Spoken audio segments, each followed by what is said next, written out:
All right, everyone. I'm just going to start this early because I don't know how I started this stream, but apparently I did. So here we are. I imagine every streamer has done that at some point.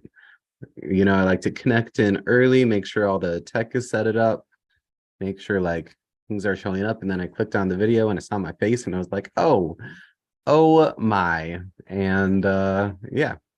So I think let's jump into it. So for those of you guys don't who are jumping into this for the first time, I'm doing a review of the Unshakable Challenge with Tony Robbins, and it today was absolutely wonderful. So this is going to be a much quicker review. I'm going to try and get it done right about 15 minutes, which is what I like to do. And man, and yeah, this has been a great challenge so far. There will be a more edited, polished version of this that comes out in a few hours, but I like to get just a live version so everyone can see it, as they're kind of getting ready for bed or kind of if you're getting off of work, depending on what time zone you're in. But yeah, and actually more people are watching the lives I found and watched the last edited video. So I absolutely appreciate all of you guys for being here. This is a great challenge. It's so awesome to see so many people involved in this, doing it like together. I think that's crazy. And they had another like 100,000 people jump in today. And that's just absolutely astounding. So you should feel good, especially if you're back again for the third day watching, because so many people, again, they get that momentum and then something comes up and then they fall off. I'm David B. I'm one of the hosts of the IDK WTF I Was Doing podcast. And the reason that we're sharing this, Teresa Merrick is our other host, and it's just so in line with what we're teaching, where people start stuff, they get overwhelmed, they get stuck. And so we wanted to do this quick recap for the people who can't make it to the whole 2.5, almost 3 hours events. So we started off another day with Brian Bradley. And actually, so before that, so KK came up and she did just a really quick introduction. But really today was about creating your own economy. Again, we've entered a winter. Things are going to get worse and worse. So how do you stay unshakable? A great way to do that is not be dependent on an outside force for your income to come in. So creating your own economy. So Brian Bradley started us off again today. He's the physiotherapist with the Egosky method. And basically, when you're going to be sitting for a while, it's a great thing to do to warm up.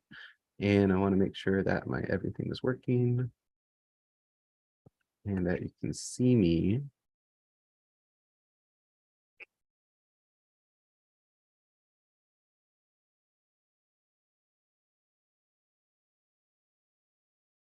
Okay, it looks like again. So I was just making sure my tech is working so I didn't go run through this whole thing, and it wasn't. Give me 1 second. They had tech issues today too. So, it's not just as little guys. So they can just deal with it quicker because they've got a team of like 10 people. Okay, so let's pop back. Yeah, okay. So here gets in my notes. All right, so we're talking about Brian Bradley. When the body is aligned, you can be pain-free. When you're going to be sitting for a while, do just some regular stretches. And so the one tip that he gave us was to cinch up your backpack when you're traveling and just to keep the weight distributed better. They had a gentleman, so then they jumped into the content. They shared some of the homework exercises, and they had a gentleman named Rico who came in who shared his life story. He was one of the participants last year in the very similar challenge. And he was really trying to change his life, and he ended up losing custody of the kids. He was in jail. And I'm not going to tell his whole story, but what was interesting, because he's very thug life, he grew up in a gang environment, been to jail, did a bunch of stuff, and now he's out of that. He was really motivated because he wanted to get custody of his children back.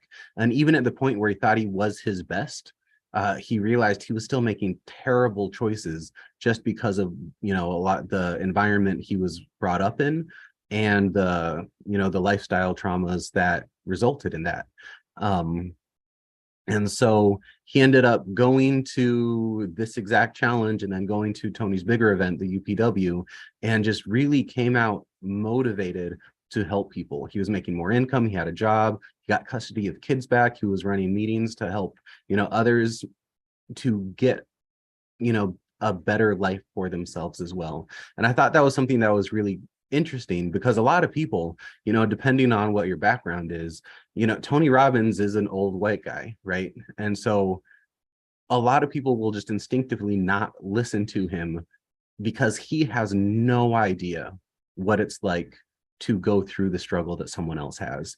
But the principles work anywhere, but, you know, depending on how the message is presented, people aren't going to listen to it. So the more people in the more areas of the world who can work on their own traumas, who can set the right direction for their life with intention, and integrity, and just be mission driven. You know, it doesn't matter what your lifestyle is like, but what matters is just that drive to be a better person and to kind of heal some of those wounds from the past.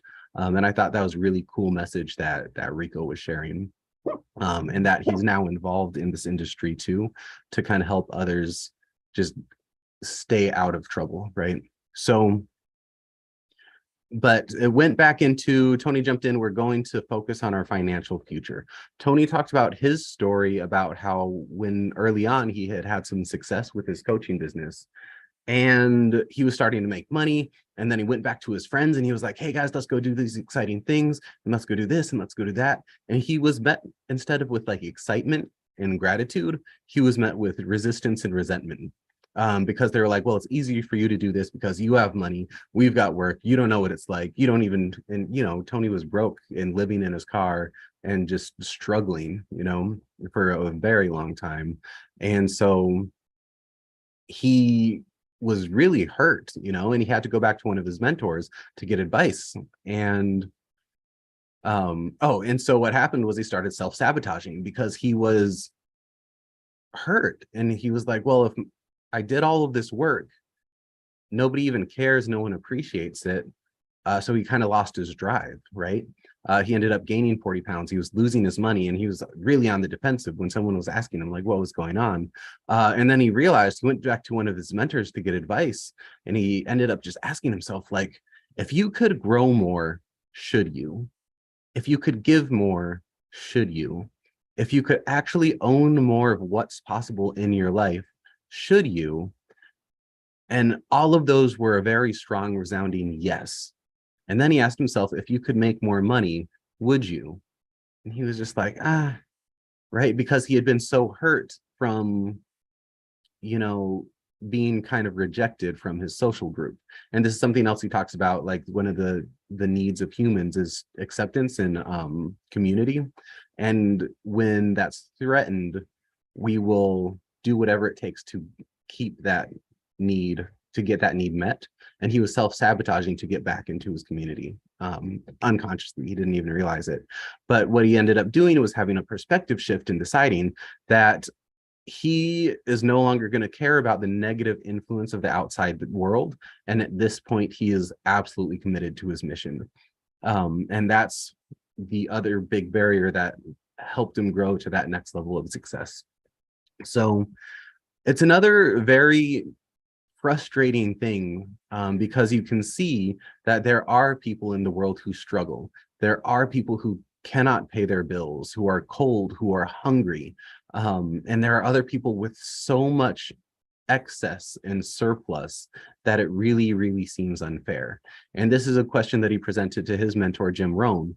And what Jim Rohn said was, you know, he says, Tony, we are all equal as souls. And this is something I absolutely believe, that there is nobody who is better than anyone else in this world. We are all equal. But what Jim Rohn says is we are not equal in the marketplace. And some people just have more skills than others, and they're able to utilize it in that way.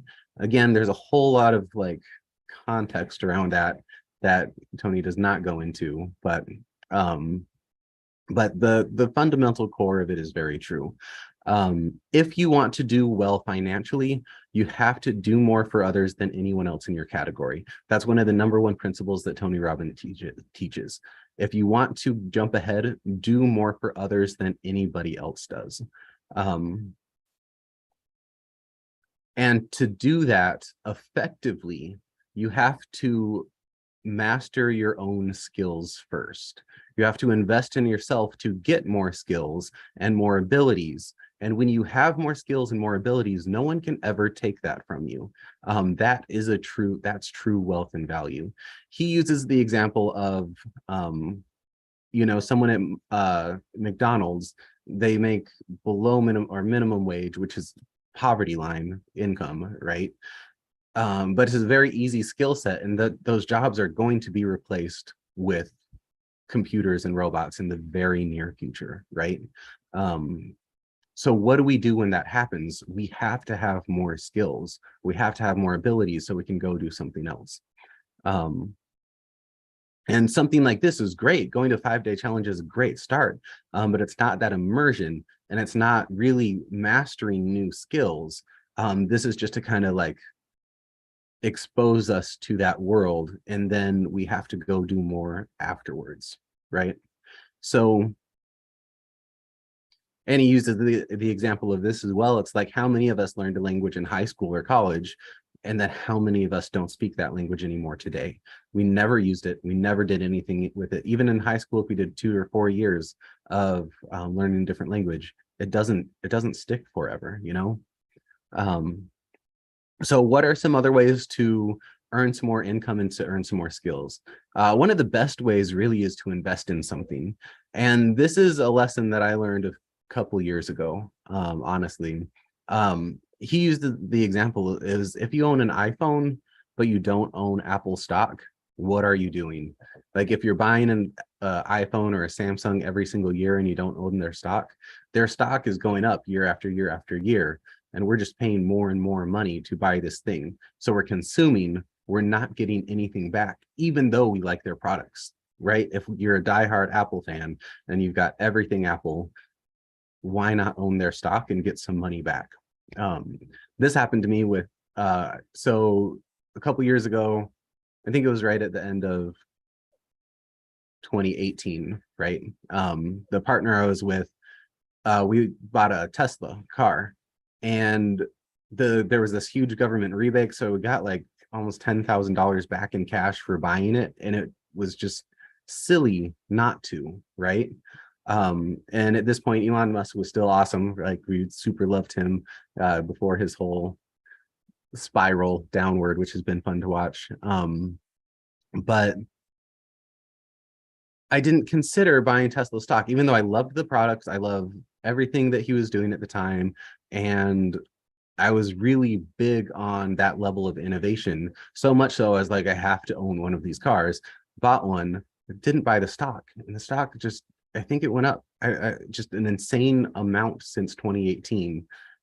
That would have paid for the car, you know, even if I had put $1,000 in there. It's just stupid that I didn't, because I didn't know how, right? And something easy, you could download an app called Robinhood. That was my lesson. Download an app called Robinhood, and you can just trade. It's really easy. That it don't take fees. It's like putting money into a savings account, but you're just putting it into a stock that you like. So Robinhood is a totally free app. Not sponsored, but check it out. I'm sure there's other ones out there. So the other thing you can do is, so that's being an investor. The other way you can go is to be an owner. So owning your own business. The thing about business is, business truly is an act of service. Now, the issue these days is that we have these made, and this is my own personal viewpoint, he didn't say that, but we have these own major corporations that are outside of serving. But when we have small business owners, the whole point of owning a small business is because you have a passion about something and you're giving to others. You're giving them value, whether it's your food that you're making because you have a restaurant and you just love doing that, or it's a craft that you're building and you want to share that, or it's your art, or it's you want to teach someone how to do a hobby, something that you have inside of you that you're good at, that you have a skill at, that you can share with others. That is the definition of love. And it's okay to be compensated for that. But what's happened is a lot of these businesses has gotten out of the mindset of sharing love, and it's just about earning income, even if it's hurting the people who are buying from you, right? And that's a big issue. But and then the other thing is, not everyone can be a business owner, but even if you work for someone else, you can think of that job like you're an owner. And he says the more you act like an owner, you will eventually become one. He then had someone named Sarah Blakely come on, who many of you may know, but she was the inventor of Spanx, and she is the youngest female billionaire in United States history. So she told her story of kind of what happened and how she got there. And so instead of telling exactly her story, because she is way better at telling it, I'm just going to pull out some of the key points from her story and some of the biggest takeaways. And one of the things that kind of changed her very early on in her age was at the age of 16, her best friend and her were out on a bike ride, and her friend ended up getting hit by a car and killed right in front of her.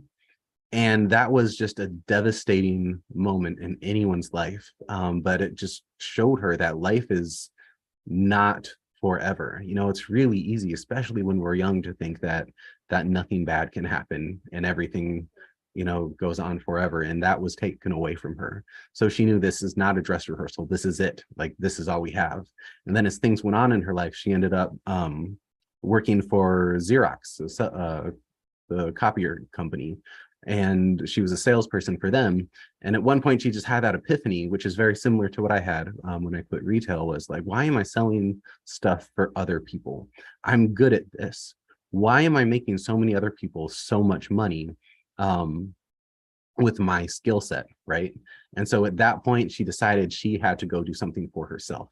It took her a couple years to figure out exactly what that is and to come up with Spanx, but that was the shift for her, and she started looking for it. One thing she said that's jumped out to me was one of the reasons she was so good at sales is because she was able to convey the what's in it for me immediately. Whenever you're presenting a product to someone or a service to someone, it's really easy to fall in love with your own product and be like, here's what's so cool about it. But to actually tell someone the benefit that they're going to get in as few words as possible was the key. And I thought that was pretty cool. Another benefit she had was she actually had a father that encouraged failure. And so in her life, encouraging failure instead of encouraging success, she didn't realize that it was something to be appreciated at the time, but it made her look at it gave her the habit of being able to try over and over and over again without getting discouraged right away. So by making it not about the outcome, but by making it the process of attempting, is what really kind of pushed her to go ahead, because she got so many no's when trying to sell her product. The other one that really jumped out to me, and this is what a lot of my clients will say too, is, you know, they're like, well, I don't know how to do this yet, or, you know, I don't know the right way to do it. I need to research it more. There's a benefit to not knowing how to do something. And so what she ended up doing was, when she had her Spanx, her like prototype for Spanx, she ended up just calling Neiman Marcus, which is one of the big retailers, and just got a meeting with the buyer, the person who buys for all the stores. And later, and she did well on that and ended up selling it, and that was kind of her takeoff. And then another friend in the industry was like, how did you possibly end up with a meeting with Neiman Marcus? And she was like, what do you mean? I just called them. And the typical process is you have you know, your product, you go to a bunch of trade shows, you send out samples, you do all this kind of stuff, and eventually, you know, in 5 to 6 years, Neiman Marcus comes up to you and says, hey, I want to put you in the store. And she had no idea that that was even a thing. She was like, I didn't even know there were trade shows. So not knowing how to do something gives you that little benefit of ignorance, and you might just do something different that works so much better than what everyone else out there. If you're following the traditional advice, you're going to make the same mistakes and it's going to take the same amount of time. Now, she also gives the framework of just make something, sell it, and then build awareness around it. Start with something small. You want to start selling small, but you want to build that awareness quickly. So the faster you can kind of get brand awareness out there. She had to do it because she knew there were going to be competitors kind of ripping off her product, and she wanted everyone to know that she was the first one to make it. But this can be just for anything else out there, no matter what you're trying to sell. If no one knows that it's there, no one can buy it. And then she says the other big key is find something you care about more than yourself. So Sarah Blakely knows that she was simply like, her biggest motivator is she was just lucky being born in the right country at the right time.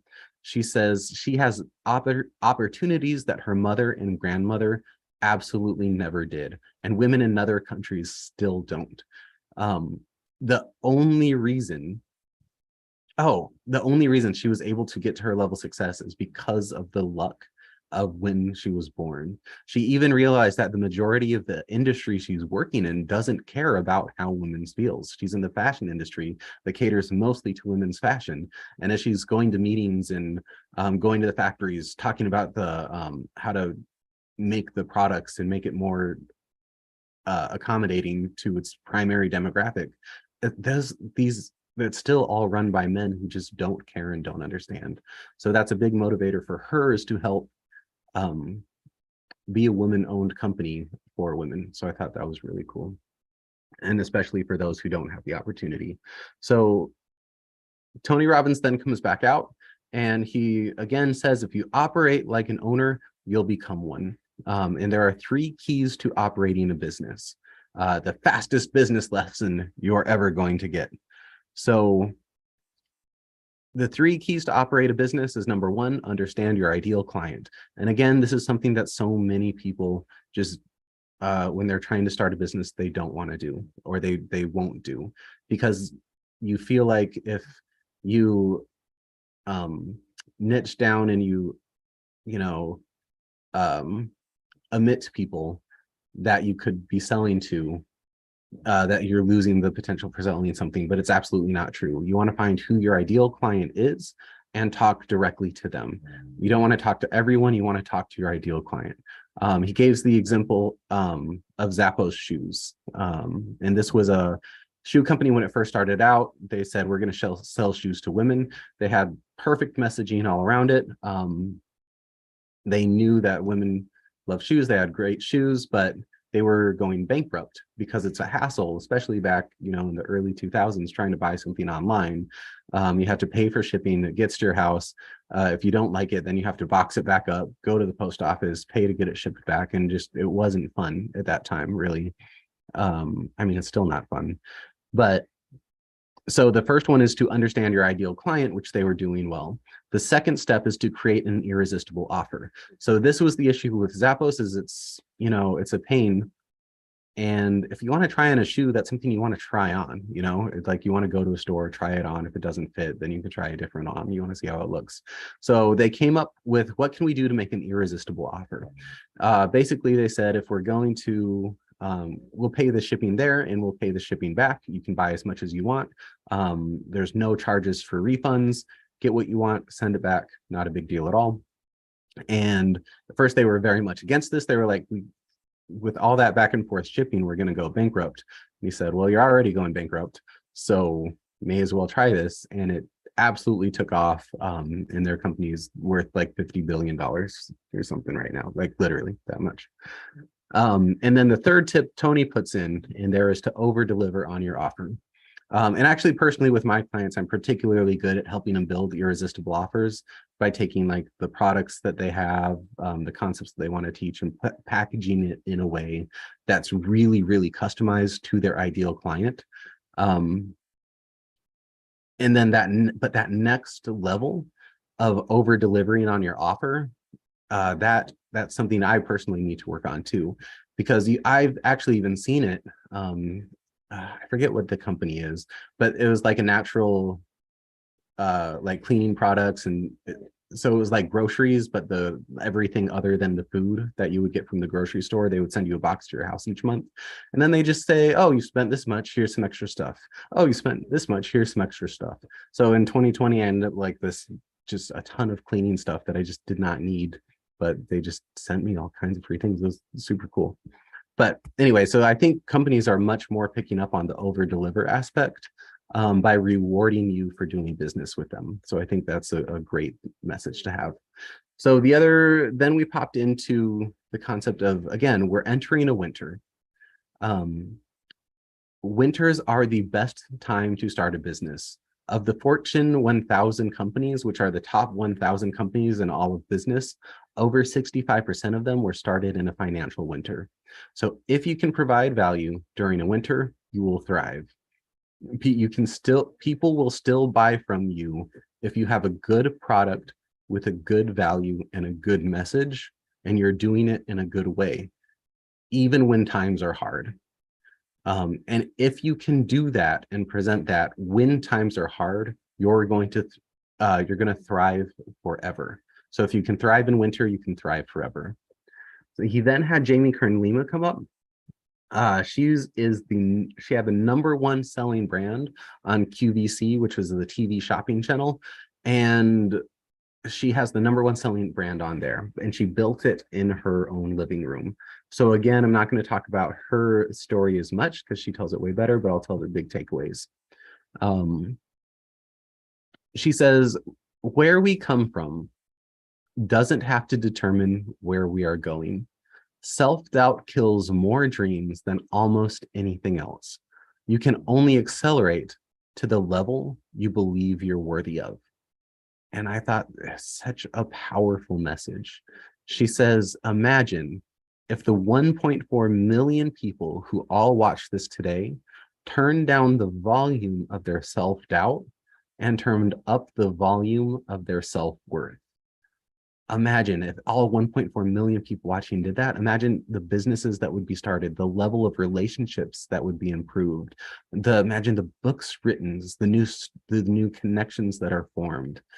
If that would be a shift in the entire energy of the world. And if only we could do that. So she asks, if you had no fear of failure or rejection, what would you do? And her message is that if you change your relationship with rejection, you will single-handedly, that's the one thing that will single-handedly change your life. So she asks you to really sit and think with this for a second. She says, when you feel like you've had a rejection, what is the first thought you have? So think of that one. When you feel like you've had a rejection, at a time when someone has rejected you, what is the first thought you've had? Mine was, maybe I am wrong.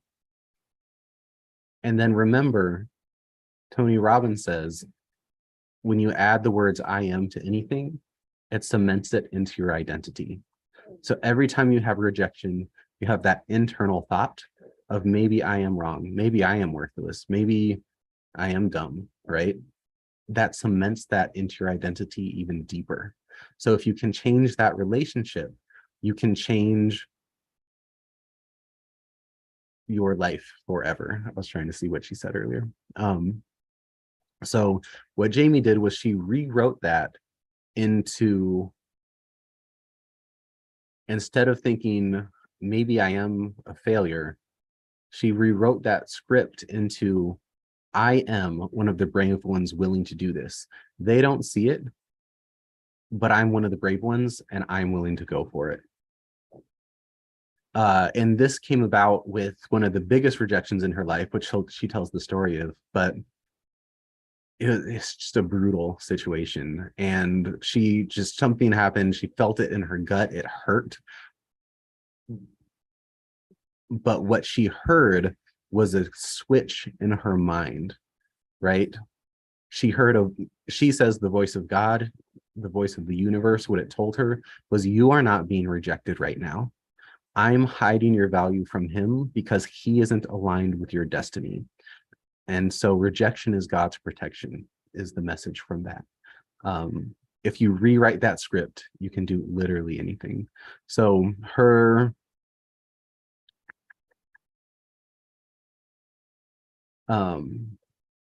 sorry, write a new, so she says, so her exercise for you is to write a new definition for you. Anytime you're fearing failure, fearing rejection, what's a new definition that you're going to have? Again, that's something I'm going to work on right after this. So instead of maybe I'm wrong, you know, it's I am proud that I'm able to see what others can't. Something like that, right? She says, how did I build $1 billion business from my living room? I decided to change my relationship with failure. I decided I was worthy and capable enough to do it. And I hope that you are too. I want you to make your dreams your plans and that you can listen to it and live your vision. And I thought that was wonderful. All right, so then Tony Robbins comes back up, and again, it's talking about training yourself to say yes. The key is to keep going with your journey and immerse yourself as much as possible. When you think something is a dream, oh yeah, so when you think about something, it's just a dream. When you plan it, it starts to become possible. But when you enroll yourself into it, it can then become a reality. And, you know, of course, day 3, he then does put out his irresistible offer. And we all knew there was going to be sales offer in this thing. And again, I'm not affiliated with this at all. I said it in an earlier, hold on. I did say it in one of the earlier videos, but I've been lucky enough to work with him on some other projects in the past. I'm not doing this one. Really, I just jumped in here because, again, I want to see what the top people are doing, how they're running their programs, how they're running their events, and just see what they're offering. I really assumed he was going to be putting out some $2,000 program, a ticket to UPW along with $2,000 other dollars worth of stuff, because that's pretty standard. And it like blew me away because it's less than $500. So it was 400 something, a quarter of the cost what I was expecting. You get a ticket to UPW, which is his biggest event. You know, it was to get a VIP ticket, it was 10 grand when it was live before 2020. And I had the opportunity to go to one, and I couldn't make it work, and that's like one of my biggest regrets. And it's insane because it's like frustrating as an entrepreneur as well, who I do events and I sell some products. It's frustrating because he has such a big reach. He can talk to so many people. He's got people in every single country. And so he can cut this price down ridiculously low because he's going to be selling it to more people. And there's no one else to buy. Like, he's the best person to buy from. There's no reason to buy a product from anyone else. There's 2 people I always say to buy from. One is the best in the industry, or the person who's just a little bit ahead of you, right? So there's a lot of other just top experts out there who are good, but most of them are just teaching what Tony Robbins taught them. So why not learn from the best person in like the literal best environment to do it? And then it's like a 3 payment plan for 100 something. Like, it's stupid. It's so stupid and expensive. It makes me angry. I'm not gonna lie. But then they took a break, and so people can go buy it. So, and then he came back and did a recap. So basically, the first day of this event was change your story, change your life, and tap into new parts of yourself. Right? Day 2 was the only way to break through is by changing your state first. Only when you change that state can you change your story. Day number 3 is to become crystal clear about changing the patterns, and that was today, keeping you from your success, and use that to build a rock solid financial future. And then tomorrow we're going to be talking about how to massively enhance our relationships with exact tools to get unstuck, out of fighting, out of frustration, and increase passion as well as relationships. So I think that's pretty good day. The homework is to write down where are you right now in your career, work, or business. Prompt number 2 is where do you want to be in your career, work, or business? And then what do you need to do now to close that gap? Do you need to innovate more? Do you need to market better? Or do you need to have an irresistible offer? Or what else is stopping you from getting there? So that was the entire thing. Thanks for kicking it here with me one more day. I appreciate all of you. Again, I'm doing this every day, so hit that follow button if you listen through, so you don't miss the notification for tomorrow. If you do need anything, feel free to leave a comment. Tell me about what your favorite part of the event has been so far. And I absolutely appreciate all of you for being here, and congratulations for sticking through it. And I am excited to talk to you tomorrow. Have a good night.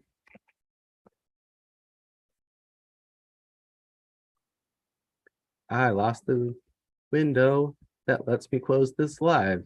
Here it is. Okay. All right. Thanks, guys.